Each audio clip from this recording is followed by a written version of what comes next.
দেখুন, যদি নিজের দলের কর্মীরা এভাবে ভিক্টিমাইজ হয়, তাহলে বাদবাকিদের কি অবস্থা একবার চিন্তার ব্যাপার আছে। এটা তো শুধু সাময়িক কিছু ডকুমেন্ট দেখালাম। আরো দেখুন বিভিন্ন ব্যবসায়ী আমাকে WhatsApp এ পাঠাচ্ছে ডকুমেন্ট।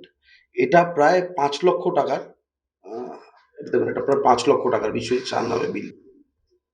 লোককে দিনের পর দিন এইভাবে তোলাবাজি করা।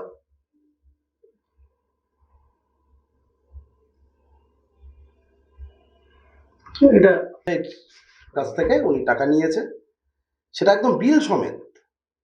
একটা ৫,০০,০০০ টাকা, একটা ৫,৯৯,০০০ টাকা, আরেকটা বিল। কি লেভেলের কি করেছে আজকে এটার উন্মোচনের পরে লোকে দেখুন আরো কত লোক বেরিয়ে আসবে, সেটার সংখ্যা কত হতে পারে আমি আন্দাজ করে উঠতে পারছি না। যে অভিযোগ করলো যে গুড্ডু, যে তাকে এখন জীবনের ভয় আছে,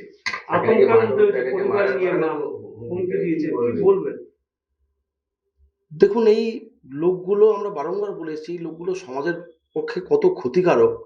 তার নিজের দলের ছেলেকে প্রাণে মেরে ফেলার হুমকি দিচ্ছে টাকার জন্য।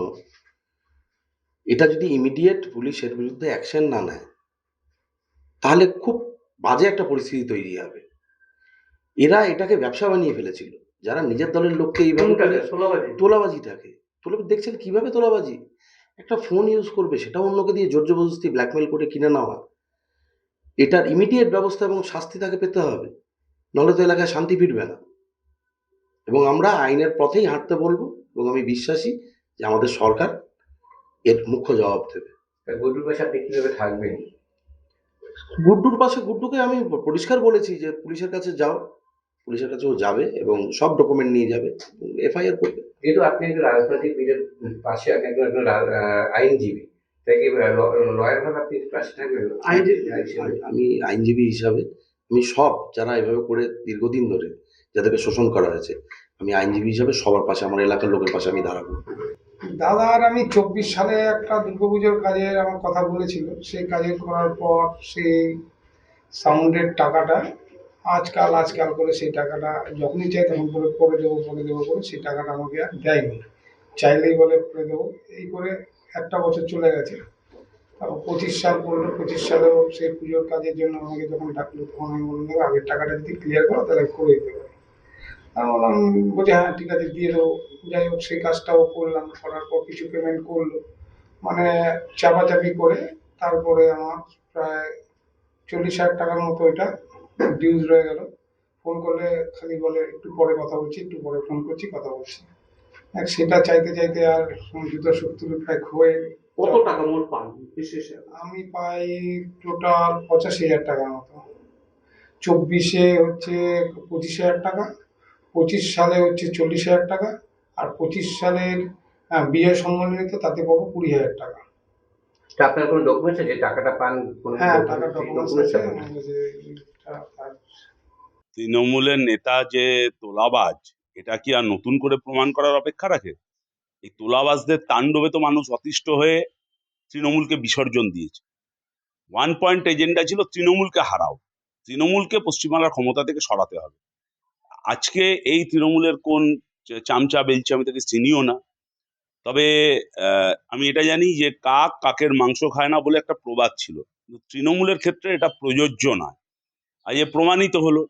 এই যে যার ছবি টবি আপনারা দেখালেন, যার বাইট টাইট শোনালেন, এ তো একটা চূড়ান্ত ধান্দাবাজ। এ ২০২২ সালে যে পৌরসভা ভোট, সেই পৌরসভা ভোটে এখানকার কাউন্সিলরকে জেতাতে ছাপ্পা মারার প্রধান মাস্টার মাইন্ড। সেই গোটা রাজ্য জুড়ে এলাকায়, এসব এলাকায় তাণ্ডব করেছে এর নেতৃত্বে। প্রথম কথায় এ এখন ধোয়া তুলসী পাতা হয়ে যাবে, এটা আমি মানতে বিশ্বাসী নয়। দ্বিতীয় কথা হলো যে তৃণমূলের তোলাবাজ নেতারা, কাউন্সিলররা এই ধরনের ক্রিমিনালগুলোকে ব্যবহার করে এই সব এলাকায় এই ধরনের তাণ্ডব তৈরি করেছে। তবে এরা এখন ধোয়া তুলসী পাতা সাজতে চাইলে আমি মনে করি না যে এরা ধোয়া তুলসী পাতা। এরাই নাটের গুরু, এদেরকে ব্যবহার করেই সমস্ত অপরাধ কাজ করতে হয়েছে। সরকার যদি না বদলাতো, তাহলে কি ওর এই মানে ওর কি এই যে ওর বিনয়ের উদ্রেক, ওর যে এই যে নতুন করে যে ধারণা বা নতুন থিওরি, সেটা সরকার না বদলালে কি এর কথা থেকে শোনা যেত? কিচ্ছু শোনা যেত না। আজকে সরকার বদলেছে বলে পাল্টি মেরেছে।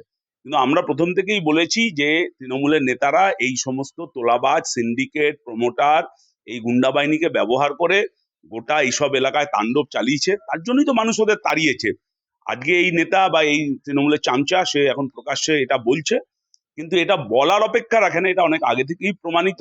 তবে আবারও বলছি যে সরকার পাল্টেছে বলে ও এখন ধোয়া তুলসী পাতা হওয়ার চেষ্টা করছে।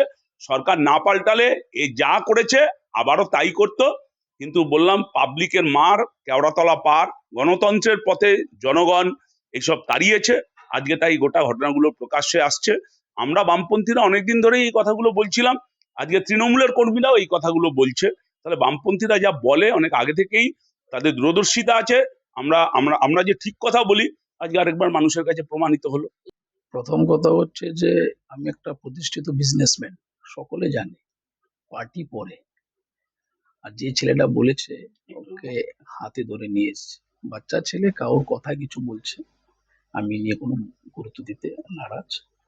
সাধারণ মানুষ জানে আমার বাড়ি আগরতলা, আমার এই ব্যবসাতে আমি যেখানে বসে আছি, আমি ব্যবসার এখানে বসে আছি, আমার এত বাজার খারাপ হয়নি কেউ কিছু করছে। তবে আমি এইসব গুরুত্ব দিই না, আমি এইসব কথার কোনো উত্তর দিতে আমি না জেনে, মানুষ এটা জানে কি ছিল, কে কারা ছিল, কি হয়েছিল। আর এক হচ্ছে পুজোর ব্যাপার। পুজো যদি এমন কেউ টাকা পায় দেখে রেডি বলেছে, আসুক না আমার কাছে। এটা তো একটা সংগঠন, এটা তো ব্যক্তি বিশেষা নয়। এই সংগঠনকে যদি টাকা পায় দেবে, ন্যায্য কোনো কিছু দেখা দিলে, প্রমাণ দেখাতে পারলে পাবে। এটা তো ব্যক্তি বিশেষা, তো কোনো কিছু করেনি। দুর্গাপূজা করে এই বছর হিসাব নেক্সট ইয়ারে থাকে, আমরা এই বছরে এখন আমরা জমা দেইনি। আরেকটা কথা বলে রাখি, এটা আপনারা জেনে থাকুন, এই ফোরাম, এই দুর্গাপূজা ফোরাম থাকে, যদি এই বছরের টাকা ওই বছর না দিয়ে থাকি, সে বছর